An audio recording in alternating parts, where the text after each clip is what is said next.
박근혜 대통령이 어제 언론인 간담회에서 새누리당 계파 갈등과 관련해 친박은 자신이 만든 게 아니라 정치인들이 선거 마케팅으로 만든 것이라며 중요한 것은 국민의 신뢰를 얻는 정치라고 밝혔습니다.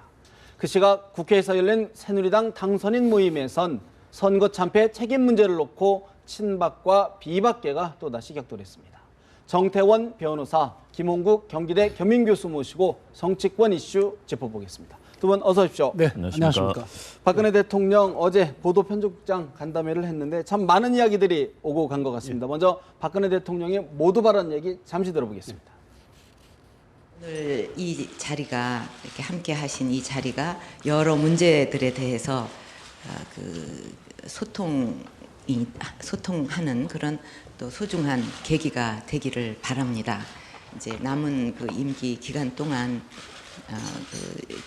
이번 선거에 나타난 그 민의를 잘 반영해서 또 변화와 개혁을 이끌면서 또 각계각층과 협력과 소통을 잘 이루어 나갈 수 있도록 각고의 노력을 다 하겠습니다. 어제 예정된 시각보다 한 40여 분 넘겨서 이제 간담회가 진행이 됐는데 정말 현안에 대해서 빠짐없이 조목조목 질문도 하고 답변도 있었던 것 같아요. 네. 정 변호사님, 어떤 부분 가장 주목해서 들으셨습니까? 일반적으로 이번 총선에 나타난 민의에 관해서 여러 가지 해석들이 있는데 그중에서 이제 주된 것들이 국정 운영 방식이 독선적이고 소통이 되지가 않는다.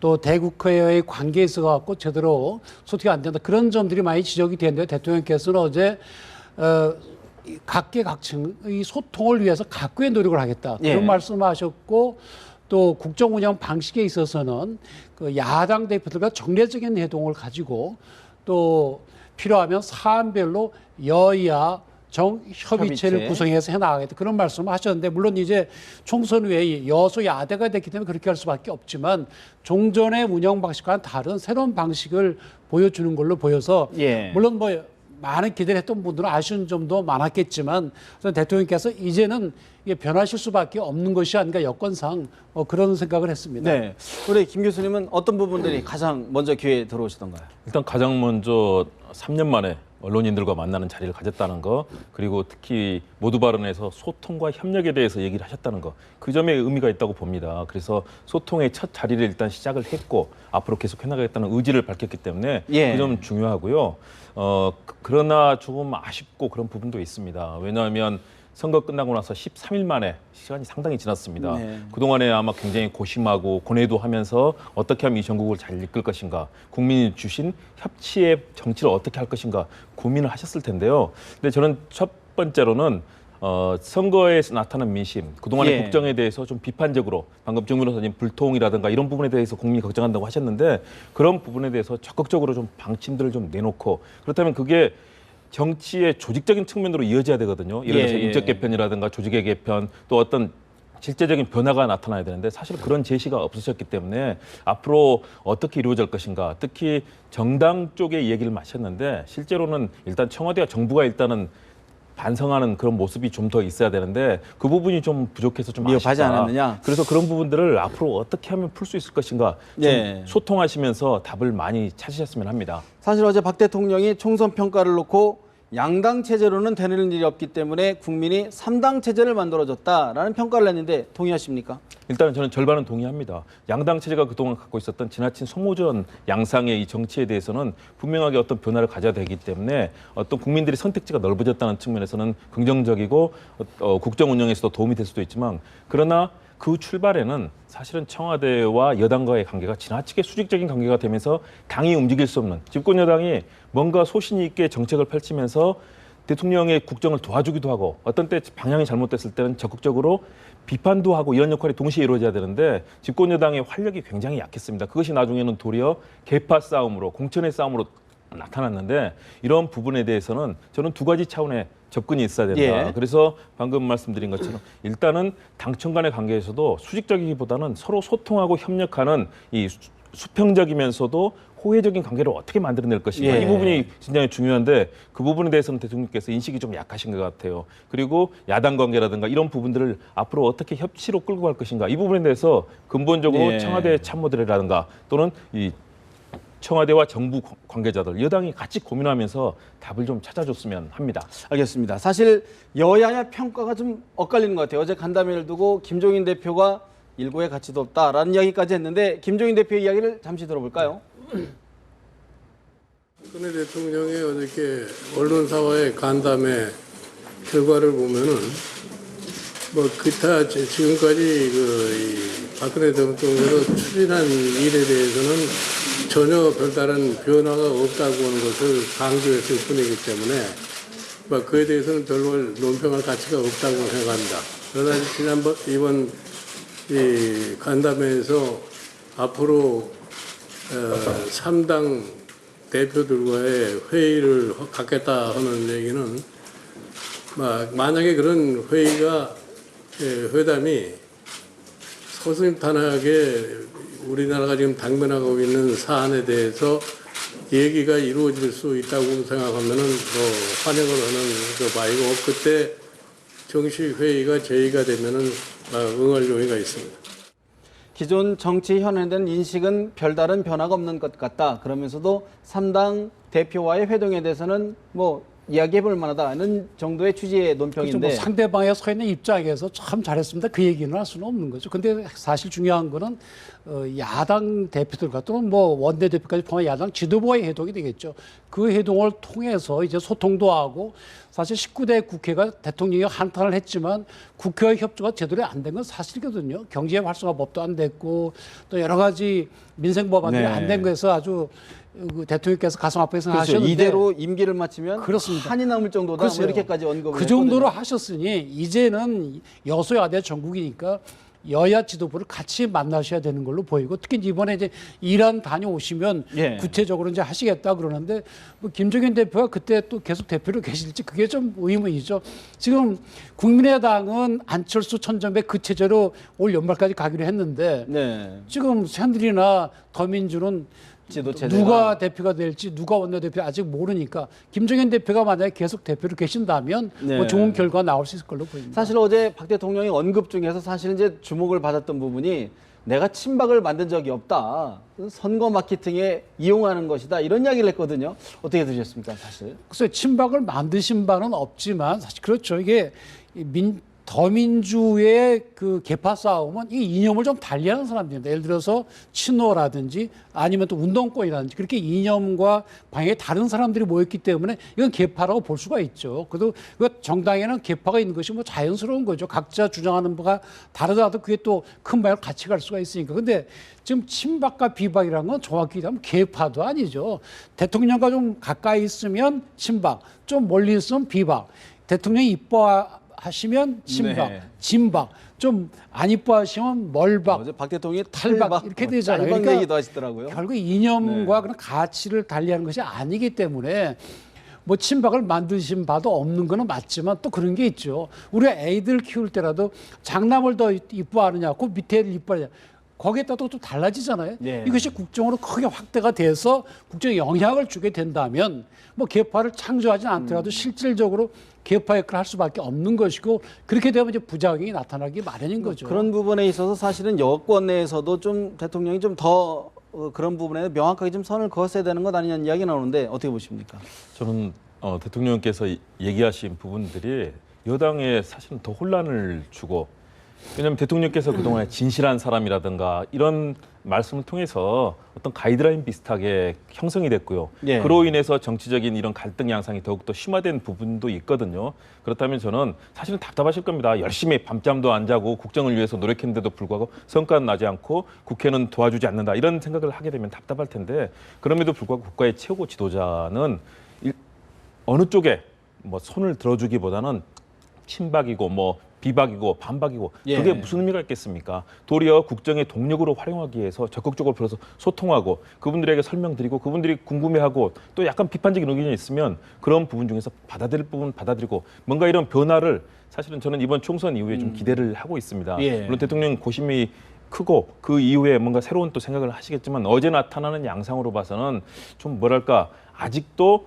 그런 서운함들이 굉장히 강하다. 남아있는 것 아닌가. 그런 감정적인 앙금보다는 도리어 지금 협치의 시대에 굉장히 여권이 위기입니다. 대참패했고 거기에 야당의 협조를 얻어내지 않으면 특히 캐스팅 보트를 지금 국민의당에게도 어떤 때는 구애의 손길을 보내야 되는데 법안 하나도 통과시킬 수 없는 상황 아니겠습니까? 그렇다면 적극적으로 예. 당내 빨리 수습을 위해서 적극적으로 갈등을 해소할 수 있게 사실 친박 논란 이제는 그런 개팍 저도 없애야 된다. 멀리하겠다 걱정 말고 당이 단합해달라 좀 그런 메시지를 보내주셨으면 새누리당이 지금 선장도 없는 상황 아닙니까? 대표 사퇴했고 권한대행도 사실상 손이 묶인 상황인데 이럴 때 새누리당이 좀 더 집권 여당의 능력을 발휘할 수 있도록 해주셨으면 좋겠다는 그런 생각이죠. 측면에서요. 그런 측면에서 사실은 이번 간담회 때 인적 쇄신, 뭐 개각이라든가 청와대 비서진 개편이라든가 뭐 이런 이야기가 나올 것으로 기대를 했었는데 없다. 이렇게 좀 못을 딱 박았거든요. 어떻게 들으셨습니까? 그래서 저는 안타까웠습니다. 왜냐하면 대통령이 가진 정치적 자원이라는 게 원래 대통령에게서 그런 얘기가 있습니다. 정치적 자원은 집권당의 도움 그리고 이런 인적 쇄신 등을 통해서 국정의 변화를 국민들에게 보여드리고 그 단초를 끌고 나가서 국정이 새롭게 갈 수 있도록 힘을 받는 거거든요. 그렇다면 그동안에 약간 멀리하셨던 분들 또 야당 중에 그 성향 중에서도 국정을 흔쾌하게 도와드리겠다고 하실 분도 있을 수 있습니다. 그렇다면 적극적으로 인재를 찾고 사실은 지금 쉽지는 않아 보입니다. 임기 막바지 후반기로 갔기 때문에 그럼에도 불구하고 인적 쇄신이라든가 네. 또는 조직 특히 개각은 인사청문회 때문에 어렵다고 하더라도 참모진은 이번 선거 대참패를 어디서 불러왔습니까? 최소한 정무팀과 그동안에 보좌했던 팀들 중에서는 바꾸는 면모를 보여줘야 그래야 국민들도 아 드디어 청와대가 뭔가 국민들의 신호를 받아들였구나 이번 총선 민의를 받아들였구나 하고 뭔가 수용하게 될 거고요. 야권도 그런 변화, 야권에 요구했던 변화가 이루어진다면 야권도 동참할 수 있는데 지금 상황에서는 야권도 흔쾌하게 여야정 네. 대화를 나서더라도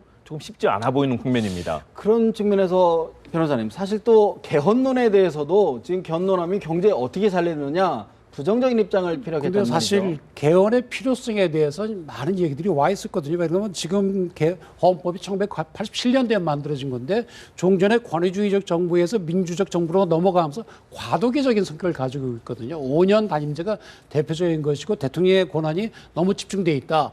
그럼 우리에게 맞는 것은 4년 중임제다. 뭐 그런 의견도 많이 있었고 또 의원 내각제로 가야 되는 설 의원제 집중해서 많이 있는 건 사실인데 과연 우리에게 무엇이 맞을지는 이제 국민들의 의견도 수렴하고 해야 되는데 예. 지금 이제 개헌이라는 것이 보면은 특정 정치 세력이 자기에게 유리한 쪽을 끌고 왔거든요. 예를 들어서 우리가 뭐 내세울 대권 주자가 없으니까 뭐 대통령은 누구를 모시고 총리는 누구 한다 이런 누구 한다. 식으로 네. 그렇게 해서는 안 되는 거거든요. 근데 대통령 입장에서는 지금 개헌론이 터지게 되면 지금 안 그래도 지금 레임덕이 생길 가능성이 높은데 지금 전부 그쪽으로 정치 쏠리게 되면 앞으로 국정 운영하기 어렵습니다. 어렵다. 예, 그러면 그런 점에서 지금 뭐 개헌을 얘기하는 거는 좀 시기상조다. 예, 그런 점에서 그렇게 하시는 것 같은데 개헌 문제는 이게 뭐 하루아침에 할 것은 아니고 장기적으로 우리가 검토해서 우리에게 맞는 그런 헌법 제도를 가지는 게 맞습니다. 연정 부분에서도 사실 이제 야당 쪽에서 벌써부터 좀 연정을 해서 권력 누수를 좀 줄여보자 이런 아이디어가 나오고 있는데 그것도 좀 부정적으로 근데 말씀하셨어요. 국민의당 입장에서는 당연히 연정을 주장할 수밖에 없죠. 왜 그런가 하면 좀 국민의당은 숫자가 38명밖에 안 되지만 때로는 캐스팅 보트를 줄 수도 있는 거거든요. 그러니까 같이 갈 수도 있다는 얘기를 하지만 아직 국민의당이 보면 아직은 대부분 지금 지역구 의원들은 전부 호남 분들이시고 또 안철수 대표의 새정치로 대변되고 있지만은 아직도 당내에 이념이나 지향점이 명확하지 않거든요. 그런 차원에서 예를 들어 국민의당하고 또 그 지금 새누리당하고 같이 예. 연정한다. 그거 지금은 안 맞죠. 쉽지 않다. 예. 그러면 이상돈 지금 국민의당 이상돈 당선인 같은 경우에는 계속 오늘 인터뷰를 보니까 해야 된다. 대통령이 살 길은 연정밖에 없다. 이렇게 강조하고 있는데 가능할까요? 어떻게 보십니까? 일단 국민의당 입장에서 네. 그렇게 주장을 하죠. 그리고 당연히 국민의당은 그런 입장에서 연정에 참여하면서 캐스팅 보트 역할을 강화하려고 할 텐데요. 그러나 저는 박근혜 대통령이 어제 보여준 그런 인식들을 보면은 연정이 쉽지는 않을 것으로 보입니다. 그리고 이제 만일의 경우 이번 총선에 나타난 민의가 일정한 협치의 틀들을 통해서 성공의 가능성들을 일정하게 보였을 때 다시 말해서 야당과의 관계에서 야당도 협력하는 그렇게 해서 입법이 되고 그렇지만 이제 시기는 많이 남아있지는 않습니다. 내년 대선 국면으로 그렇겠죠. 들어갈 거기 예. 때문에 이제 불과 올 연말까지 약 8개월 결정을 해줘야 정도의 되는. 이런 서로 간의 협치의 모델들을 만들어낼 경우에는 대통령께서도 충분히 만일의 경우 그 성공의 가능성들이 보인다면 이제 연정도 고려해 보겠지만 그러나 그동안에 가져왔던 이 우리 정치 상황으로 봤을 때는 저는 연정은 쉽지 않아 쉽지 보입니다. 않다. 그렇지만 이 고통이 아무런 성과를 내지 못하고 이 임기가 내년까지 간다면 결국 국민의 불행 아니겠습니까? 예. 그렇다면 저는 이런 상황이 악화될 가능성도 항상 염두에 두고 본다면 그 가능성도 배제하지 말고 닫지는 말고 검토를 해야 된다. 그렇죠. 끊임없이 검토하면서 해야 될 텐데요. 결국은 국민의당과 또 더불어민주당 야당의 역할을 또 잘해줘야 되는 측면도 있고요. 예. 거기에 대해서 대통령의 리더십 그리고 여당이 이 중간에서 역할을 잘해주는 지금 대통령께서는 여당을 아주 못마땅한 눈길로 보고 있는데 결국은 서로 간에 협력하는 관계를 회복하면 그 가능성은 열릴 수도 있다라고 봅니다. 근데 국회 선진화법을 보면 예. 지금 180석 이상이나 이게 5분의 3이요. 법안이 통과되거든요. 근데 지금 새누리당 122석에 그다음 저 국민의당 합쳐봐야 160석이고 거기에 뭐 집 나간 의원들 돌아온다 그래도 과반이 170석 안 안 되죠. 되거든요. 과반은 넘지만 180석은 안 되기 네네. 때문에 어떻게 보면 그런 그 법안 통과를 위해서 또는 그 입법부의 도움을 얻기 위해서 연정한다는 것 자체가 큰 의미가 없게 됐습니다. 국회 선진화법이 개정되지 않는 한.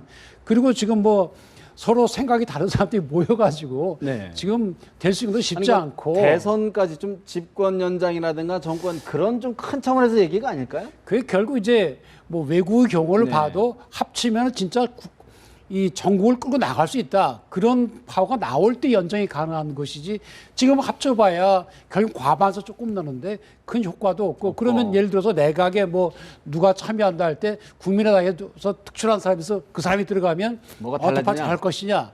꼭 그렇지는 않거든요. 그래서 뭐 국민의당 입장은 원하겠지만 아직은 연정을 할 때는 아닌 것 아니다. 같습니다. 근데 그 가능성을 저는 조금 열어놓을 필요는 있다고 봅니다. 왜냐하면 법을 통과시키는 선진화법이 필요한 상황은 그렇지만 과반수 이상이 됐을 때는 할 수 있는 일들이 국회에서 굉장히 많거든요. 그리고 정부 정책에 관련해서 검토를 하고 국민의 지지를 얻어낼 때 법안 통과가 선진화법의 문제가 되는 거지 국정 운영에 있어서는 과반 이상이 됐을 때는 굉장히 운신의 힘을- 폭이 넓어집니다. 예. 그렇다면은 이번 언론인 간담회에서 보였던 여러 가지 양상에 대해서 국민의당과 더불어민주당의 시각이 지금 상당히 큰 차이가 납니다. 네. 그리고 국민의당은 캐스팅 보트 역할을 하기 위해서 어느 정도 중간자적인 입장을 보이려고 지금 노력을 하는 그런 흔적들이 보입니다. 그렇다면 국민의당이 적극적으로 그런 여러 가지 연정 상황 비슷한 상황에서 최대한 협력할 수 있는 틀들을 만든다면 대통령께서 네. 구상하는 국정 운영에서 일정한 숨통이 튈 수도 있거든요. 그런 가능성을 저는 굳이 가질 알겠습니다. 필요는 없다고 봅니다. 사실 지금 또 마지막으로 한 가지만 보여드릴 게 양적 완화를 가지고 또 박 대통령이 언급을 두고 또 여러 가지 좀 설왕설래가 있는 것 같아요. 어떻게 보십니까? 지금 안철수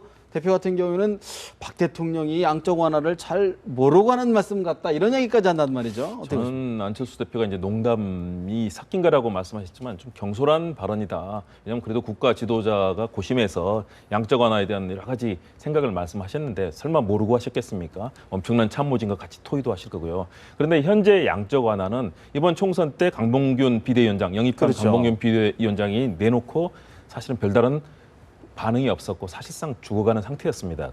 여기 대통령 말씀하셨는데요. 저는 좀 걱정은 됩니다. 왜냐하면 양적 완화라는 게 외국에서는 어떤 디플레이션의 우려라든가 또는 뭐 경기 급락에 네. 대비하기 위해서 그 중앙은행 차원에서 이루어지는 굉장히 중요한 정책 결정이거든요. 근데 우리는 기업에 대해서 지원을 하는 구조조정에서 양적 완화를 얘기를 한다. 하니. 한국학 이 양적 완화가 지금 그 개념이거든요. 그렇다면 이 개념을 잘못 사용했을 경우는 상반기에 이 1, 4분기에만 재정이 33%가 투입되는 등 양적 완화를 지금 사실상 우리는 굉장히 많이 해왔습니다. 한국은행법, 한은법 개정도 사실 야당에서는 산업은행법도 그럼요. 고쳐야 예, 되고 예. 한국은행법도 고쳐야죠. 근데 양적 완화에 대해서 뭐 안철수 대표가 그걸 뭐 아는지 모르겠다 그러는데 말씀하신 대로 안 대표는 뭘 압니까? 그 양반이 의과대학 나온 사람이에요. 그다음에 컴퓨터 바이러스 연구했고 뭐 회사를 잘 꾸렸는지 모르겠지만 그렇다고 해서 양적 완화에서 뭘 연구를 했으면 예를 들어 김종인 대표 같은 분은 경제학자니까 잘 하시겠죠. 안철수 대표가 내가 한다고 하는 거는 상당히 그 의심스러워요. 오히려 대통령께서는 참모들한테 많이 예. 공부를 하셨기 때문에 오히려 더 많이 할 가능성도 있죠. 물론 뭐 본인이 자신감을 가지는 건 좋지만 그런 식으로 해서는 안 될 걸로 보이고 양적 완화의 장점과 단점이 다 있을 수밖에 없죠. 그렇겠죠. 미국의 경우에 어땠는지 일본의 경우에 어땠는지 나라마다 다르고. 근데 문제는 이 양적 완화라는 게 중요한 경제 정책인데 지금 이 정치권에서 하는 걸 보면 이것은 경제적으로 접근을 해야 되는데 정치적으로 접근을 하고 있거든요. 이거는 아주 잘못된 걸로 보입니다. 경제는 경제로 풀어야 되거든요.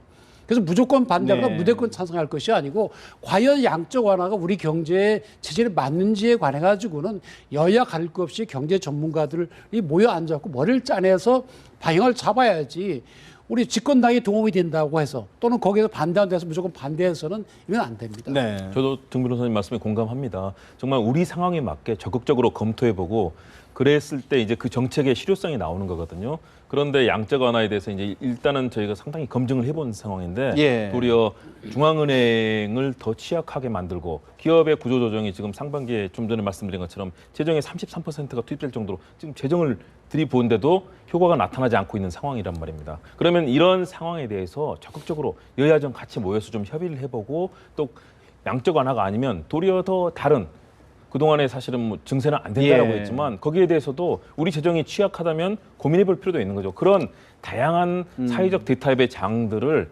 청와대도 또 예. 여당도 야당도 열어놓고 갈 필요가 있다고 네. 보고요. 아까 저 안철수 대표나 박근혜 대통령 정치적 메시지가 저는 너무 이렇게 충돌하면 안 된다고 봅니다. 알겠습니다. 더 서로를 존중하고 또 더 합리적인 네. 용어들이 나올 때 정치가 좋아지지 않을까 생각합니다. 사실 두 분 말씀하시는 게 결국은 지금 우리나라 정치가 협치를 하지 않으면 어느 누구도 끌고 나갈 수 없는 상황이지 않습니까? 그렇습니다. 그런 측면에서 좀 앞으로의 상황 좀 지켜봐야 될 것 같고요. 사실 같은 시간 어제 새누리당 당선인 간담회가 있었는데 초반에 기자들이 있을 때는 뭐 반성문도 읽고 그랬다는데 기자들이 나가자마자 태도가 좀 바뀌었다고 그럽니다. 이야기를 좀 들어볼까요? 대통령에 대해서 뭐 조금 얘기할 수는 있겠지만은 대통령한테 이 문제에 대해 책임을 전가하는 식으로 발언한다든가 이건 무책임한 짓이에요. 진방 마케팅의 그 핵심에 있는 분이 최경환 의원이다. 진정성 있게 반성을 하는 데서 너 출발을 해야 된다. 삭발이라도 해라. 친박계의 책임을 대통령의 책임을 지는 건 무책임한 일이다. 삭발도 해라 이런 이야기까지 했는데 사실 그런 반면에 지금 김무성 전 대표 같은 경우에는 거의 칩거를 하고 있는데 최경환 의원 같은 경우는 다시 활동을 좀 재개하려는 움직인 것 같은데 그 영상도 저희가 잠시 준비해봤습니다. 저는 선거 참패한 죄인으로서 일체 공식 행사 안 나오는데 어떤 입장이신지 한마디 해주시죠. 네, 정 변호사님 어떻게 보십니까? 지금 새누리당 정말 지도부가 좀 공백 상태인 것 같은데 장기화 우려도 있고요. 어떻게 보십니까? 지금 저렇게 자꾸 당신 다시다 이렇게 하면 이게 희망이 없습니다. 근데 새누리당은 이제 깊이 반성을 해야 될 것이 뭔가 하면 이 정당이라는 게 무슨 회사가 아닙니다. 회사는 망해도 돼요. 다른 회사 있거든요. 근데 새누리당이라는 것은 뭐 더불어도 마찬가지지만 예. 보수적인 유권자들을 대변하는 그런 정당 아닙니까? 자기들이 망가뜨릴 권한도 없어요. 저거를 잘 지켜나가고 보수적인 유권자들의 뜻을 국정에 반영해야 될 의무가 있는 사람들이에요. 그러니까 자꾸 저렇게 니 탓이라 따지면서 저렇게 선장도 없이 헤매고 가게 되면 저는 직무유기고 국민에 대한 배신이죠. 예. 모든 사람이 다 책임이 있죠. 책임 있다. 특히 이제 뭐 친박 비박 가른 데에 있어서 나선 사람들을 다 책임이 있죠. 당 대표도 책임이 있죠. 그런 측면에서 지금 이제 결국에는 누군가 수습을 해야 되는데 원내대표 경선을 놓고 사실은 이제 추대다 뭐 경선인데 결국 경선 쪽으로 좀 기우는 것 같아요. 이게 어떻게 보십니까? 당내 화합의 계기가 될까요? 또 갈등이 분출하는 그런 역할이 될까요? 일단 뭐 원내대표는 선출을 해야 되고 뭐 쉽게 추대는 안 될 걸로 보이니까 당분간 그 갈등의 단초를 제공했던 분들은 좀 빠지시고 네. 예? 좀 뒤에 물러 계시고 그렇지 않은 분들이 원내대표를 맡는 게 맞는 걸로 보입니다. 왜 그런가 하면 또 새로 지금 막 보셨지만은 다 당신 탓이다 그러지 않습니까? 근데 저 상태 저대로 또 이쪽의 대표 저쪽의 대표 나오게 되면 또 똑같은 꼴이 되고 예. 새누리당은 살아날 길이 없습니다. 그런 점에서 이쪽도 저쪽도 아닌 분들이 나오는 게 일단 맡아서 해 나가시고 예. 다음에 봐서 뭐 비대위원장을 거쳐서 그 뒤에 또 정식으로 당 지도부가 구성이 될 거 아닙니까? 예. 그때 가서는 뭐 이렇게 계파별로 큰 갈등이 없다면 그때 생각해 보셔야 지금 나선 건 안 맞는 안 걸로 맞는다. 봅니다. 지금 뭐 거론되는 분들은 이제 나경원 의원이라든가 정진석 의원, 홍문적 의원 등 이제 3선, 4선 의원들이 얘기가 되는데 어떻게 보십니까?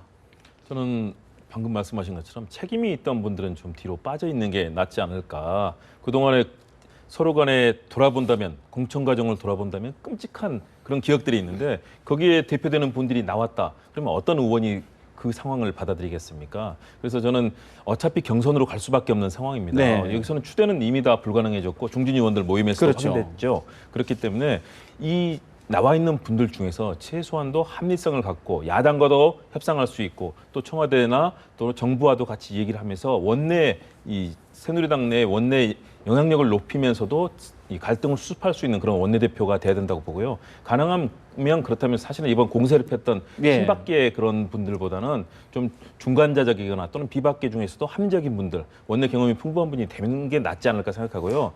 거기에 연결돼서 빠르게 너무나 지금 속도가 늦습니다. 지금 총선 참패 13일이 지났는데요. 네네. 아직까지도 권한대행은 사실상 손을 놓게 된 상황이고 대표는 사퇴했지 않습니까? 그럼 비대위원장을 정말 외부에 여러분들 뭐 물망에 오르는데 3구 처리, 10구 처리를 해서라도 빠르게 모셔서 지금 진행을 해야 되지 비대위원장 않겠어요? 말씀을 주셨는데 거론되는 분이 김소환 전 의장, 김형호 의장 전 의장이죠. 강창희 전 의장 이게 좀 세 분들이 좀 압축 양상인데 과연 이분들이 오시면 지금 혼란스러운 새누리당 내부 좀 이렇게 수습을 좀 할 수 있을까요?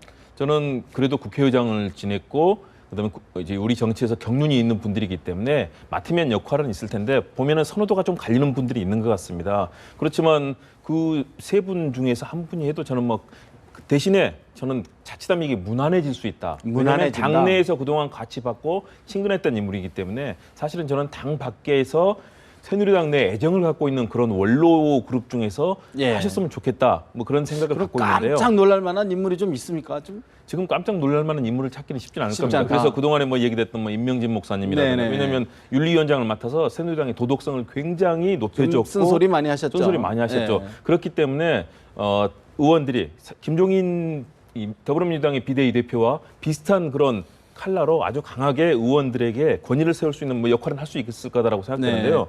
당 내부에서 오랫동안 연륜이 있으신 분들이 좋기는 한데 대신에 이 상황에서 의원들의 이 선호도가 친소관계가 갈리기 때문에 수습이 쉽진 않을 거다 걱정이 매를 됩니다. 매를 이제 쳐달라고. 그러니까 비대위원장에게 어떤 역할을 요구하느냐에 달려 있겠죠. 그냥 관리형 비대위원장이다. 왜 그런가 하면 7월 달에 전당대회를 하니까 그때까지 잘 관리한다. 그러면 그냥 이쪽 저쪽 다 좋은 원만한 분이 오시는 게 예. 좋고 또 공정하게 보이는 그런 분이 오시는 게 좋은데 혁신형 비대위원장으로서 뭔가 새로운 바람을 불어넣고 황골 탈퇴시키는 그런 역할을 원한다 그러면 둥글둥글한 분보다는 벤치마킹 할 수 있지 않습니까? 더불어민주당을 예. 친노 비노 그 독한 싸움을 하던 양반들이 일거에 쭉 누르는 예. 중도 내지는 보수에 속하는 그런 분으로 분류되어 있던 김종인 대표가 와가지고 바뀌었잖아요.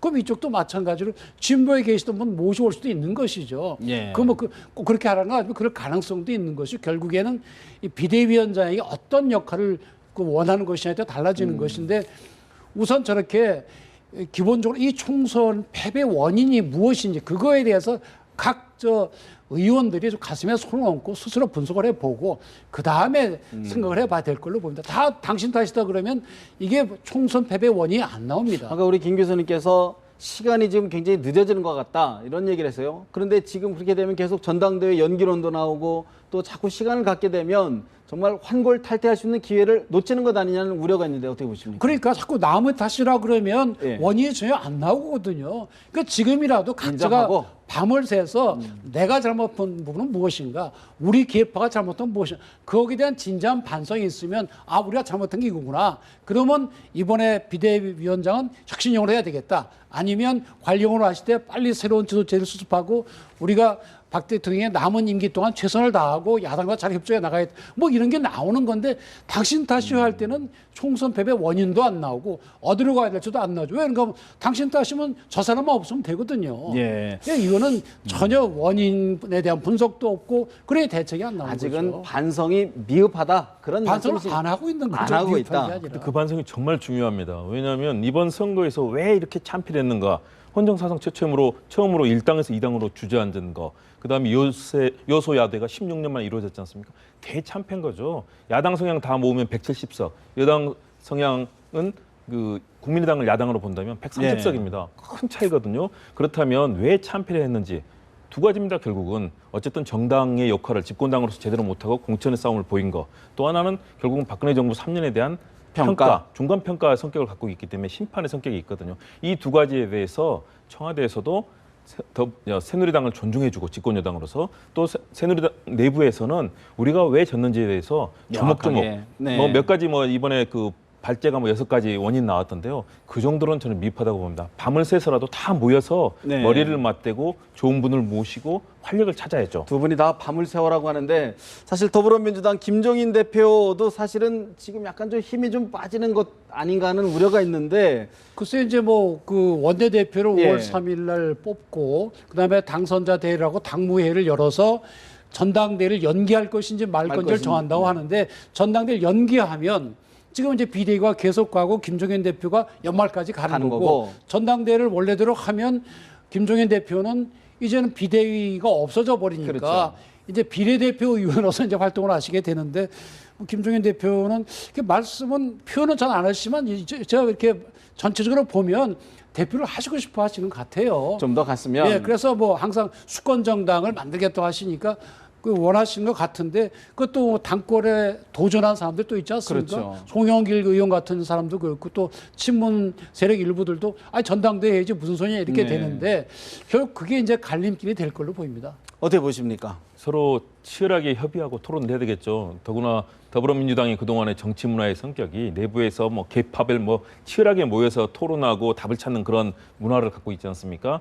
여권의 좀 뭔가 질서정연한 모습하고는 상당히 차이가 있습니다. 그래서 김종인 대표가 그동안 했던 역할, 부임한 이후에 당에 일단은 일신하는 모습을 보여줬고 선거에서도 어부지리 성격이긴 하지만 일단은 어느 정도 안정을 찾게 만든 역할을 의원들이 존중한다면 그 역할에 대해서 평가가 될 거고요. 그러나 여기에 대해서 예. 새롭게 당권에 도전하겠다고 나선 분들이 지금 몇 분 계시잖아요. 이분들을 설득하지 못한다면 당내 다수의 여론들이 이분들에게 납득할 만한 그런 당내 분위기를 만들어주지 못한다면 경선을 할 수밖에 없는 건 거 아니냐. 아니겠습니까? 그렇죠. 그래서 저는 김종인 대표에 대해서 최근에 중진 의원들이나 이런 의원들이 상당히 필요하다, 그 역할이 네. 필요하다라고 하는 부분에 주목을 하고 있습니다. 그런 분위기가 만일 경우 당내 지배적인 주도적인 흐름이 될 경우에는 연기를 통해서 김종인 대표의 역할을 앞으로 살려나가고 2017년 선거까지 가자라는 그런 목소리가 커질 수도 있고요. 근데 그런 설득력을 얻지 못한다면 반대의 경우가 될 수 있겠죠. 그렇겠죠. 근데 결국 대주주 여부에 대해서 서로 뭐 맞다 아니다 하는 문재인 전 대표의 의지에 달려 있는 걸로 보입니다. 왜냐하면 김종인 대표가 문재인 대표가 모셔왔지만 말씀하시는 걸 보면 꼭 문재인 대표를 대권으로 꼭 밀어주겠다 그건 아닌 것 같아요. 예. 그렇다고 한다면 경쟁을 막 시키는 것 같아요. 그렇다고 예, 예. 한다면 문재인 전 대표 입장에서 김종인 대표 지지를 계속해서 끌고 나가도록 온 힘을 다할 이유가 없는 거죠. 오히려 본인이 대선에 나가는데 김종인 대표는 중도 확장성이 있으시고 또 경제 전문가시고 하니까 그 점을 도와달라. 그 정도 역할을 원하지 당을 통째로 맡기고 싶은 마음은 별로 안 들 걸로 알겠습니다. 보입니다. 국민의당 이야기 한 가지만 짚어봐야 될 것 같은데 박지원 의원이 세 번째 원내대표, 또 김성식 의원이 정책위 의장 이렇게 투톱 체제로 이제 가기로 됐는데 김 교수님 어떻게 보십니까? 3당의 역할 여러 가지 역할을 좀 해낼 수 있을까요, 박지원 의원? 상당한 강팀이라고 봅니다. 박지원 의원의 이 협상력 또 전체 판을 읽는 능력이라든가 이를 의정 활동에 반영시키는 능력은 아주 대단히 뛰어나고 그러나 이제 과거형 정치 스타일이다 이런 비판도 있지만 상당히 뛰어나지 않습니까? 김성식 의원도 합리적 보수로서 뭐 한나라당에서 의원 생활도 했었고 이번에 보여줬던 다양한 흐름들이 뭐 개혁적인 그리고 합리적인 협치를 만들어내겠다. 본인 스스로도 그런 공언을 하고 있습니다. 정책적 능력도 뛰어난 경제통이고요. 그렇다면 이 원내대표와 정책위 의장이 네. 서로 호흡을 맞춘다면 그리고 상당한 박지원 원내대표가 만일의 경우 뭐 정동영 의원이라든가 또는 당선인이죠. 네. 또 천정배 당선인 이런 아주 굵직굵직한 그런 정치력을 가진 분들과 호흡을 잘 맞춰내는 정치력을 발휘할 경우에는 국민의당이 상당히 안정될 가능성이 있다. 3당이 아닌 1, 2당 역할을 할 수 특히 있다. 박지원 네. 그 원내대표는 사실상 대표급? 대표급일 뿐만이 아니라 특히 이제 그 국민의당이 머릿수로 치면 3분의 1 정도도 안 되거든요. 근데 박지원 원내대표가 딱 되면 3분의 1이 아니라 좌지우지할 수 있을 정도가 되죠. 오히려 지금 더불어민주당과 새누리당 원내대표가 누가 될지 모르지만 박지원 대표가 딱 붙으면 오히려 박지원 원내대표가 좌지우지할 정도의 역량이 있는 걸로 보이죠. 그래서 거의 맞설 만한 네. 그런 사람을 뽑아야 될 그런 걸로 측면에서 오히려 더불어민주당 또 새누리당 과연 원내대표를 어떤 분을 뽑아야 되는지 고민이 될 것 같습니다. 오늘 말씀 여기서 줄일 것 같습니다. 고맙습니다.